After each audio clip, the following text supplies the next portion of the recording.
hello, one and all. I'm Susan Fales-Hill, former vice chair of the board of American Ballet Theatre, currently chair of the Trustee Emeriti Council, and most importantly, lifelong ABT groupie.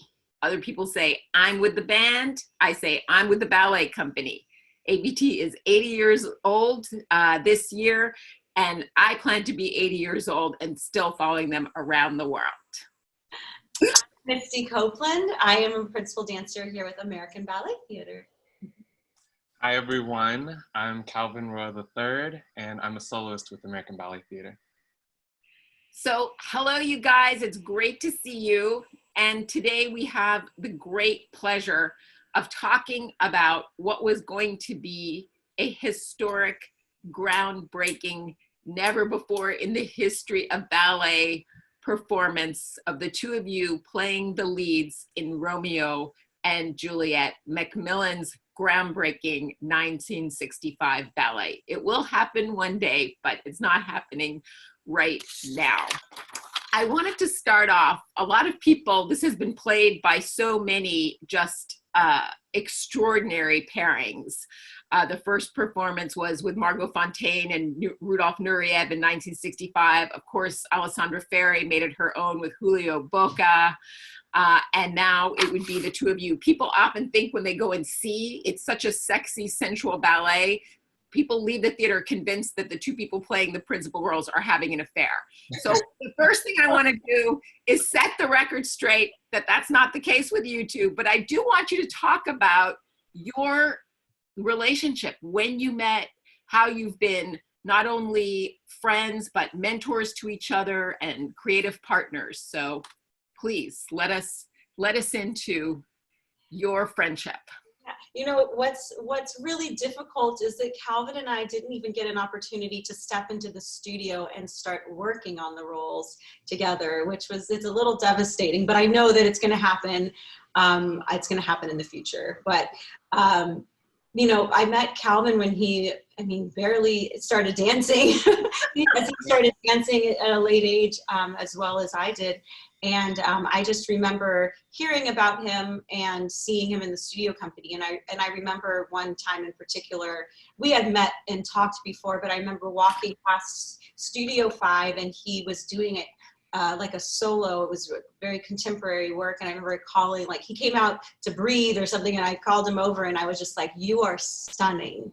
And for me, you know, I've been in the company now for approaching 20 years, and there are very few talents like yours, Calvin. And as a Black man, to not be typecasted as the over-sexualized, you know, only capable of one thing, like you hold yourself like a prince, and I've always seen that in you. And every opportunity that I've had to do outside gigs or bring another dancer with me, like you are always the one I think of, because I know how important it is, not just representation, but to showcase your talent and to use my platform to showcase people that I think deserve to be there.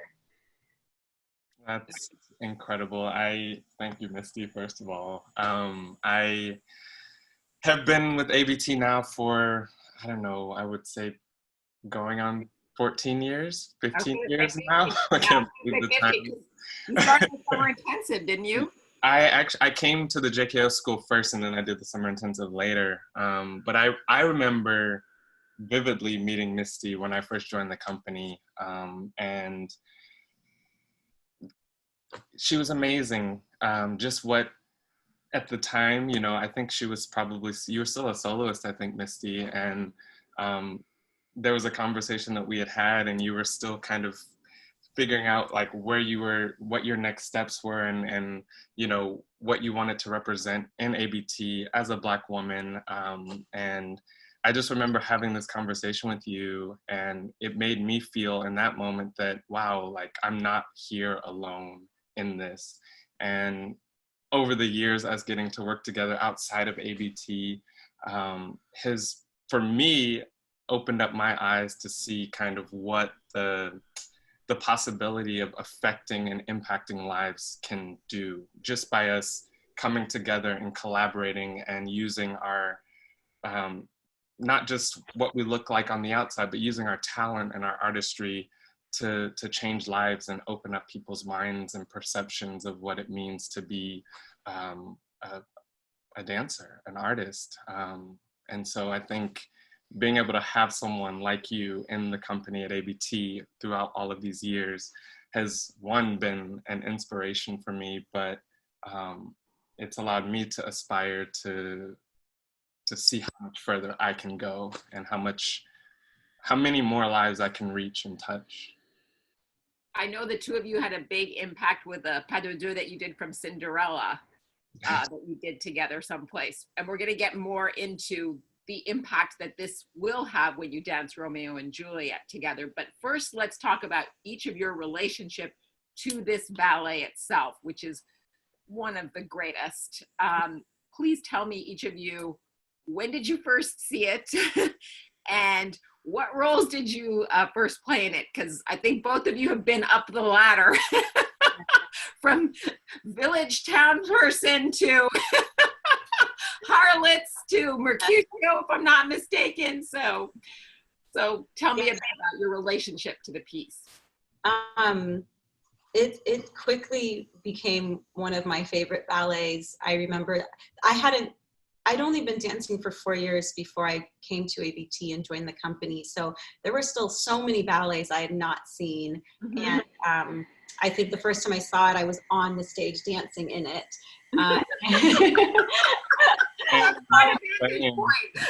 Which is pretty spectacular, you know, like just looking back and in the time I felt the same way. You know, you're on stage with these unbelievable artists and learning. Who was on stage with you? I don't remember the first, but I mean, it was in the beginning, it was Alessandra Ferri, it was Amanda McCarroll, it was Julie Kent, Ashley Tuttle.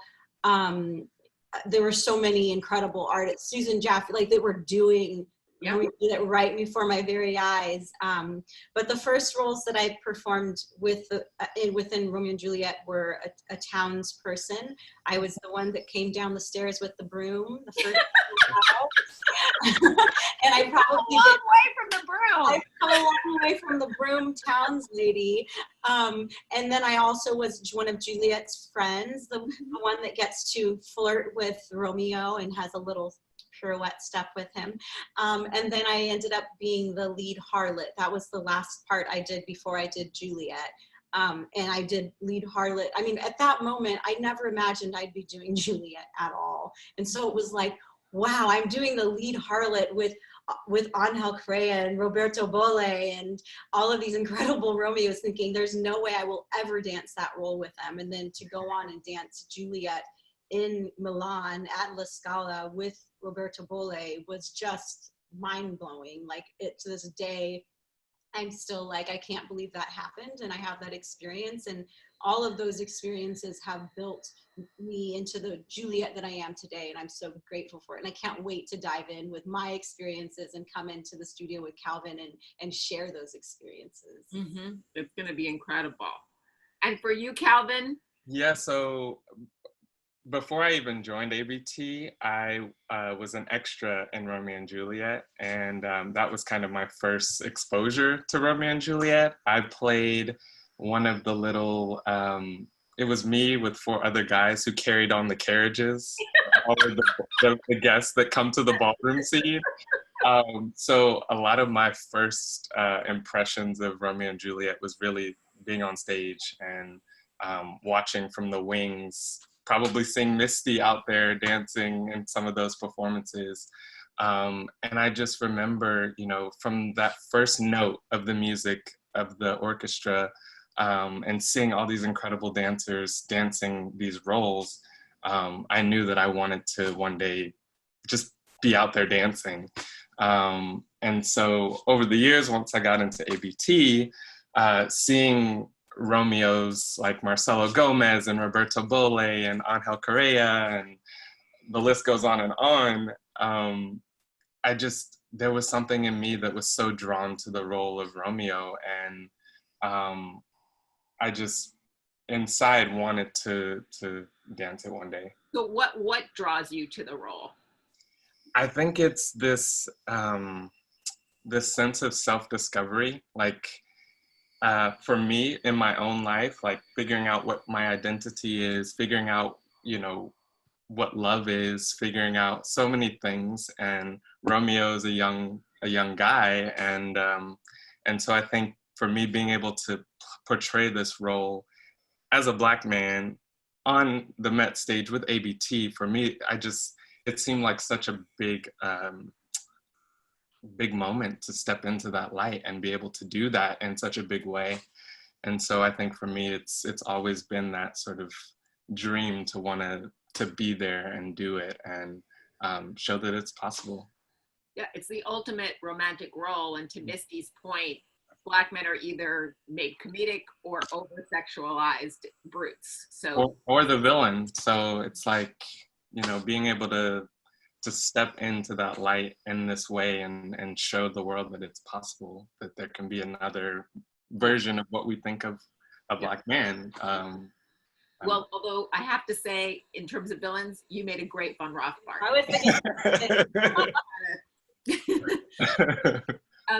Misty, what would this performance have meant to you, and what will it mean to you when it ultimately takes place? There's so many layers to like the things I've thought about, and how not only our community, like the Black community, but just the ballet community, how it will hopefully, how it's possible to change the way you even look at Black love, you know, the way you look at, you know, it's just not often depicted, especially in ballet. And so I just think it's going to blow people's minds just by seeing two brown bodies in this romantic, passionate, young love that has nothing to do with the color of our skin. There are a lot of other obstacles in the story, and that's not one of them, finally. So, you know, I just think that it's just by having that visual, it just does so much for people that, you know, it doesn't have to be verbally articulated. And that's what's so powerful about art. Yes, well, and it's such an incredibly sensual ballet. And so let's talk about some of your favorite portions of this exquisite. There's so many great pas de deux. Yeah. There's such a great emotional build through the dance, through the choreography. Talk to me, both of you, about your favorite moments. For me, at least, I think, because I haven't actually been on stage yet, but throughout the creation or the learning the ballet process, everybody knows the balcony pas de deux in Romeo and Juliet. It's sweeping, it's romantic, it's so wild and free, and you really see the passion of young love.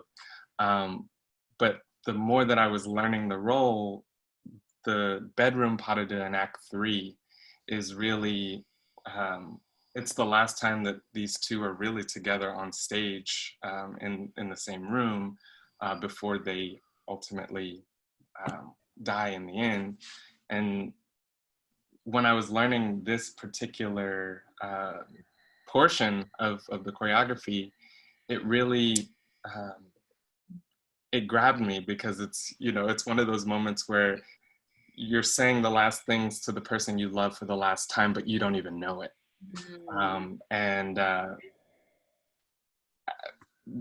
This has become, for me, in the process of learning it, one of the most profound and meaningful pas de deux in the whole production.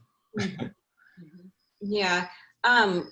It evolves with every performance that I do. I think that, as Calvin was saying, I think that the balcony pas de deux, of course, initially that's the one thing that it's so iconic, and you can't wait to learn, and you know, so many pictures that, but the very first meeting, it doesn't matter how many times I've done it, even in the studio, it just like takes my breath away. I think Juliet is a character that's very easy for me to just kind of step into. It doesn't matter, you know, if I've just taken a lunch break and gone in and I'm in a cafe, and then all of a sudden 5 minutes later I'm in the studio as Juliet. It's so easy for me to just slip into that role and just be present and be there. And I can't wait to experience that with Calvin. But those first moments, in the magical, they call it, which is during the ball. Yep. Those moments where, you know, everyone kind of disappears and it's as if we're in another room, and those moments that we're together for the first time and alone. Those to me are just overwhelming. It feels like it's the first time I'm falling in love with someone. And then of course, I love the bedroom pas de deux as well. And just the different emotions that, you know, I feel like Juliet is so highly emotional, and expresses it so readily. And so when she sees him go, I think she clearly doesn't know it's the last time, but in her mind, she's like, you know, this is the last time we're going to see you. I know, it's so dramatic. So I think it's like a different reaction that I'm allowed to have as that character in my interpretation, which is a lot of fun to experience the third act, but just being like, you know, just really open and not controlled in how I'm managing my emotions. But I'm a young girl that's experiencing love and death and everything. So it's so much fun. So I noticed that neither of you said the tomb scene where you got to play. I love it. I know you love it, but it's probably not your favorite part to do. I actually do love it. I always just feel so bad for my Romeo, because it's like he's danced, and it's probably one of the more technically, stamina-wise, difficult roles for the male lead in the classical ballet repertoire. And so meanwhile, this is probably one of the easier ones for the ballerina, technically. You know, I'm back there doing my nails while he's killing himself, you know, dancing away and sword fighting. And so then it's like you get to the end and he's dragging you around like a sack of potatoes.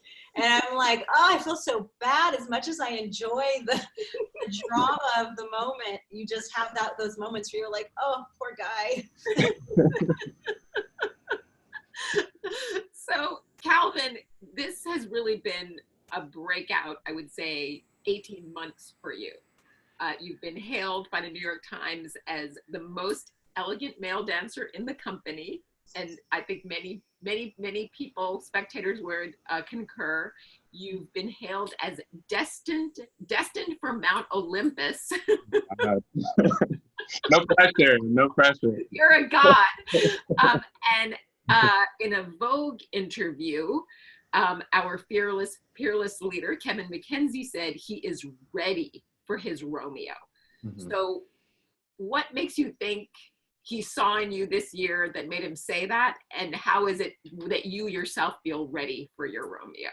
I think, I mean, Kevin has seen me since I was in the school at ABT. And I think over the last 18 months, I would say even the last 2 years, I've kind of found it in myself. I've seen how much I've grown. I found it in myself to start taking ownership of the work that I put in. You know, it's one thing to, you know, be modest and, oh no, thank you. But for both of us, for both Misty and I, and so many of the other dancers that we're in the company with, a lot of us have really worked our asses off to get to this point. And I think Kevin, especially in the meetings that we have together, whenever we talk about the future and things that are happening in the current season, I don't go in and just listen to what he has to say. Like, I go in and talk about things that maybe wasn't even on his agenda to talk about. And I think Romeo was something that I brought to Kevin as a role that I really aspired to do, probably going on 2 years. It was about 2 years ago that I first shared with him about Romeo. And, you know, I think from that point up until now, so much has happened. I've taken on so many just roles of leadership within the company and outside of ABT. And I feel like I've stepped into that light and been able to embrace who I am as an artist, what it is that I want to say, and also living kind of moment by moment too, and not being so, you know, I'm hungry for it, but I'm not letting that get in the way of me actually enjoying the process. And so I think for myself, that's how I feel the most ready. I feel like I've worked for this, and I'm still learning, I'm still growing, but I'm just in That's a beautiful moment when you own your place as an artist. Yeah. But I also know that you're both perfectionists and super critical. Who And, is it? Sir Kenneth MacMillian, who choreographed this masterpiece, famously had stage fright, which is why he ended up becoming a choreographer. How do the two of you silence that inner critic? For me, I've just always found such safety on stage, which sounds so backwards, but that's always been the one place of like solace for me. Since I started dancing at 13, it was really the first time that I didn't feel like anyone could criticize me, which may seem so strange for people. But you know, as a dancer in you know, the concert arena, you don't see the audience, you see this kind of black hole, and it's just this energy that you feel. And so for me, I felt very protected in this bubble where no one could come from the audience and do anything to me or say anything, and that I'm in complete control of what I'm saying. And that was the first time in my life I'd ever felt that. So when we step off the stage, I think we have control over what we read and what we internalize as well. And that's something that I've, you know, many years, Susan, you're one person that's been so inspirational in my journey of growing as a woman and as an artist and stepping into my position of power. But that we have control over these things. And, you know, even just the words that we hear from our coaches, from our ballet masters and ballet mistresses, from our artistic director, you know, it's up to us, I think, to decide what you think works best for you, what you want to take in, and what you think isn't necessary for you to hold on to. You know, it's up and down, and it's been a long journey of that, but I think that we have more power than we often realize over other people's words. Yeah, and I, you know, we always constantly get feedback from all different sides, whether it's our ballet masters in front of the room, whether it's our other colleagues and other dancers in the company that saw your run through, and they're like, maybe you shouldn't do that. Something to say. Always having something to say, but like Misty was saying, I think the way that I kind of deal with that is, you know, take in as much as you can handle. But at the end of the day, I like to sort of pick and choose what I feel is most valuable to my growth as an artist, as a person, as a dancer. And so, yeah, it's hard too, because sometimes, you know, people they're quick to slide you a review of a performance, either if it's good or sometimes it might not be. And there have been times where the reviews have not been great, and I've been crushed completely by it, and then you have to get back up and do that same role that, you know, they were talking about, and they saw you do the things that you felt may not have been the best things.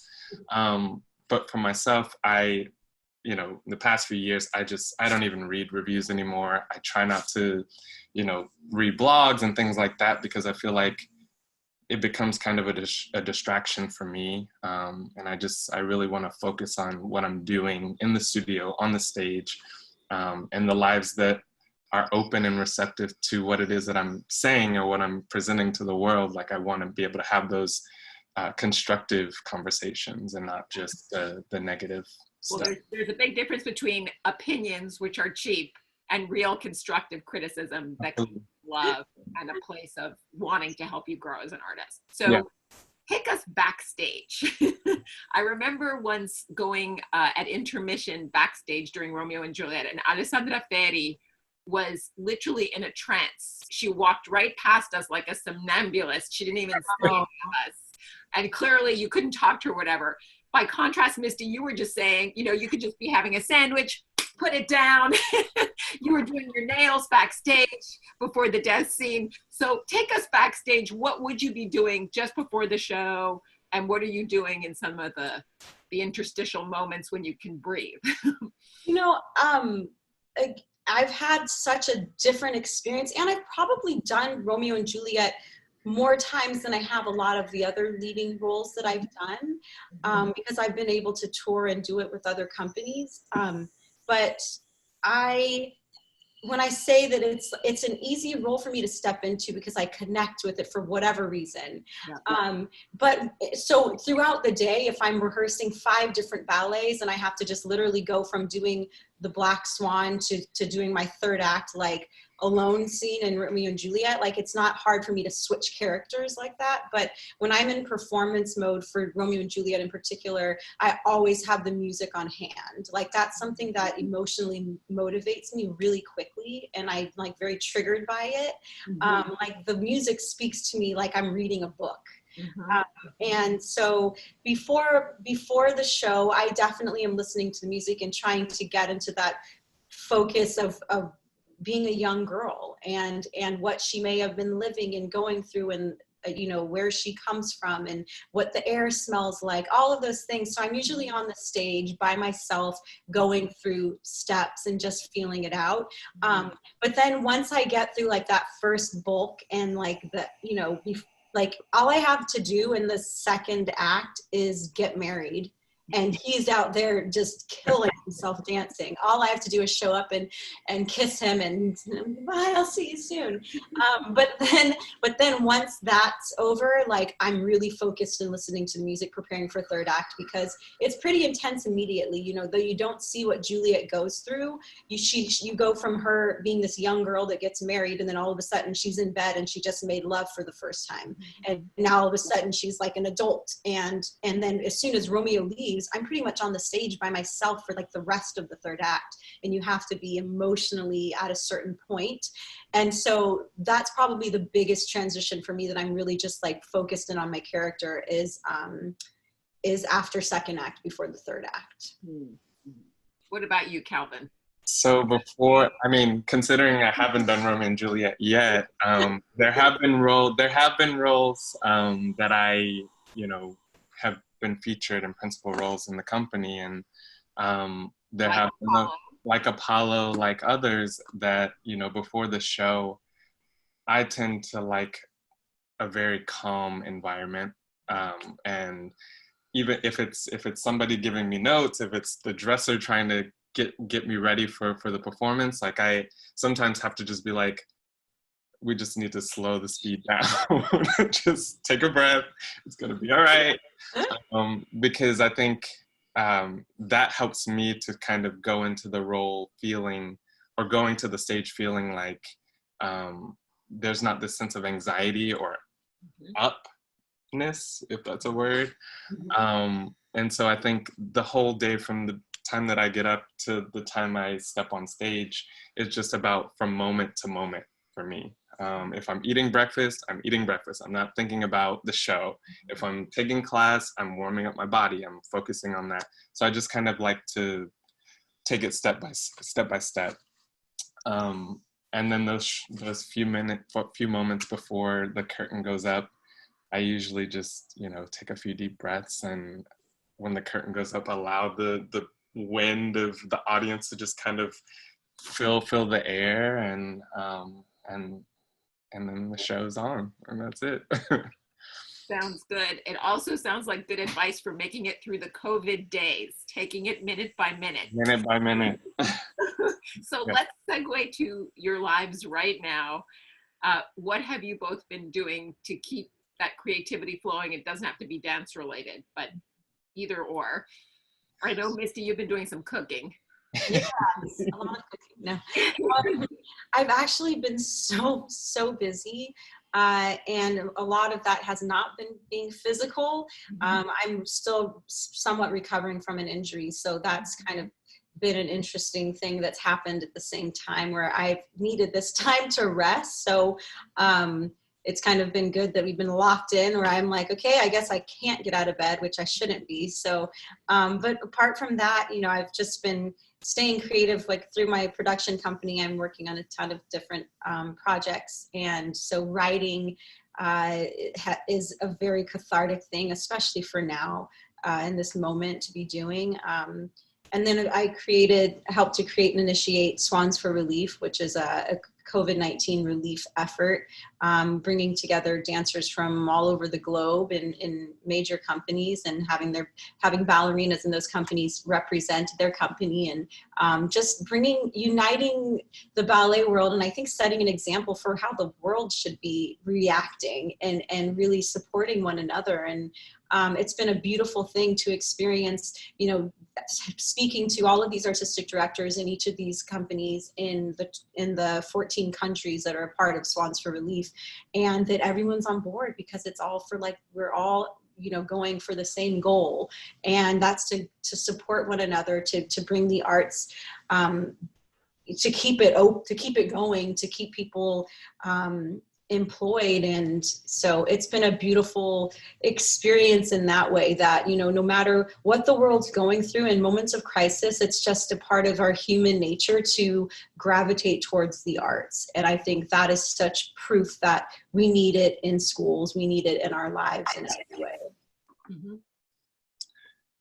And aside from all the cooking and baking I've been doing, and watching these amazing videos and footage that you've created, Misty, for Swans for Relief, personally, in terms of creativity and in terms of keeping myself going, I also have been recovering from a minor injury that I got right before the pandemic hit.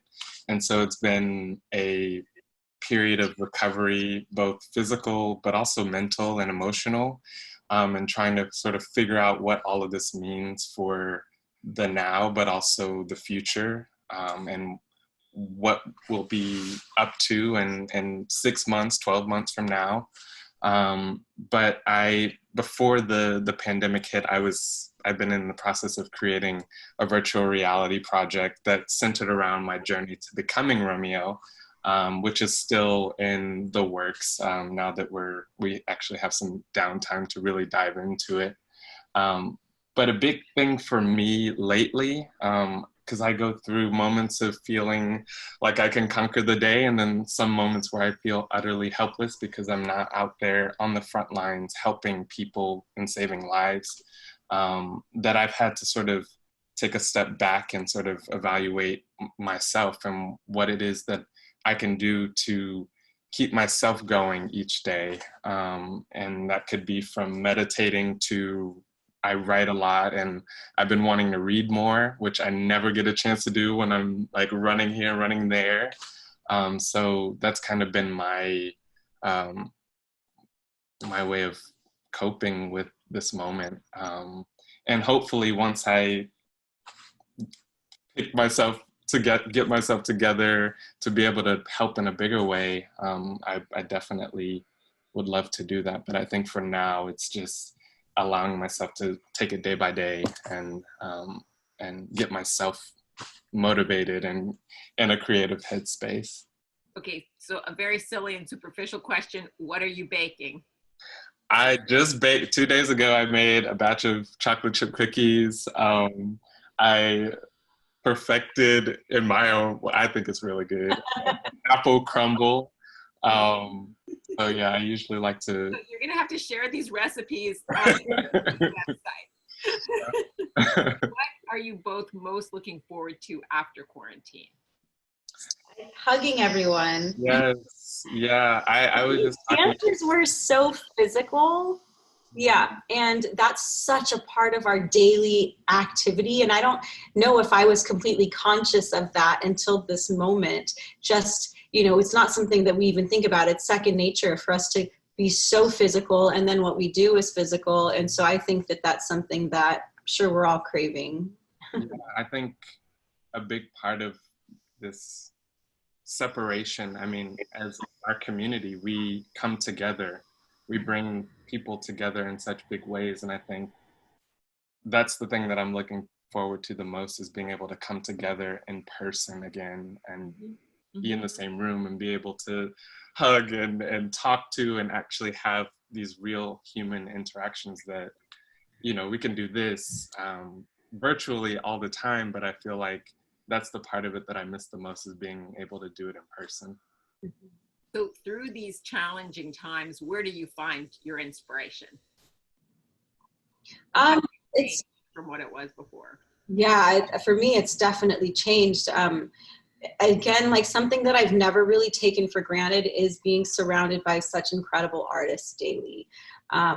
And to be able to just spend my lunch like sitting outside of a studio and watching one of my peers dance is just an incredible privilege to have. And so, I think it's just been finding it through through my friends and through my colleagues and through dancers that maybe I'm making new connections with, especially through Swans for Relief. That has been just so inspiring to see that we're all in this together and how many people do want to help one another. And it's that to me is motivating and inspirational, just the humanitarian that, we're all finding in ourselves. And again, like to be able to step away from maybe what's happening in our government, but just see that there is promise in other parts of the world and that we as Americans can come together and be powerful in that way. And I think when this all sort of started to unfold and seeing how the dance community in general sort of allied and partnered, and conversations are being had on social media, and people are wanting to create choreographies and fundraisers, and being able to help and being able to really respond in our way through our art and creativity. Being able to see that has been an inspiration. But in my life outside of dance, I think this time has really brought family for me that I haven't had as much time to spend on a call, or had enough time to just, think about the future with, or plan, or things like this, or even set up a call and cook or bake something together. Like, these are the things that I have been missing so much. And I think this time has allowed us to come together in ways that have been blessings in disguise this whole time. So I can't wait to, again, do that all in person, but it's been keeping me going and keeping me hopeful for the future. I've met your mom backstage, so I know you've been probably talking to her quite a bit. Every day. So final questions for you. I know you're both very committed as artists to what your art can do in the world. So in the wake of all of this, what is your hope as artists that you will be able to do? And I know mentoring is important to both of you. And Misty, you just mentioned art in schools. So what are your thoughts in terms of the role that you have to play as artists when this is behind us and we need to rebuild? I feel like it's been empowering for ABT in particular to allow for the dancers to really step up and take the lead in a lot of ways in this moment. I think that the fact that the ballet world is so far behind in terms of having a virtual presence, that this is really forcing the ballet community to kind of step up their game. And I think that we're only going to benefit from it. And I think that it's allowing for more people to see what we do all across the world, people that don't feel comfortable stepping into the Metropolitan Opera House, people that don't have the access to see ballet. I think that this is the perfect opportunity to broaden that audience. And so I hope that that's something that we take with us as a tool moving forward to keep ballet, to keep the arts alive, to keep live theater alive. And yeah, I don't know. I think that there are just so many ways that we can still continue to bring what we do to people, whether it's going out to the community, and performing outside with social distancing. Like, I think there are so many creative ways that we can still continue to enrich our art form as well as our communities and ourselves. Yeah, I think definitely, like, this is something that I've been thinking about a lot lately, is that because we're so, we're kind of confined right now, when people they know that it's safe to go out, I think bringing dance, ballet to people outdoors, I think that's a big part of, being in nature is healing alone. So, being able to open that up and find creative ways to get people, one, outside bring people together in a way that it's safe is going to be really important. But as artists, I think right now, like Misty was saying, people are taking, especially within our company and other companies, this role of leadership and how we can really expand our art form and push it into places that don't really have that access and see it on a daily basis. And I think now is the time that we really push it and open it up, so that when we do go back to the theater, when we do have live performances again, these people that are seeing it for the first time on a computer screen, they'll be more excited and inspired to come and get a ticket. I'm seeing an ABT performance of the two of you in Central Park. Just Yes. Beautiful. any words of advice for any aspiring dancers out there or young dancers out there? Yeah, I think especially in this moment that it's okay to have those moments where you feel that it's not fair or that it's just really difficult for you. But I think that something to remember is that we're all in this together and we're all experiencing these moments, and all we can do is support one another and just stay as positive as possible. And I mean, who can say that in this time you get to be in Isabella Boylston's kitchen getting a private lesson from her? I don't know if that's ever going to happen again. So I think there are so many beautiful things about this moment that I wish I was their age and experiencing. Yeah, for me, I would definitely say take it one day at a time, moment by moment. There's going to be days that are up. There's going to be days that you are finding yourself questioning, like, what's happening and where do we go from here? But like Misty said, we're all in this together, and we'll get through this together and come out on the other side of this, being able to support and help each other push everything forward into the future. Well, I know I feel uplifted by everything all of you are doing, by watching all the work that you've put out there, and just by spending this sacred time with you today. Okay. Bye. Bye, guys. Bye. Thank you to all of us who joined today, and please consider supporting the company by donating to the ABT Crisis Relief Fund.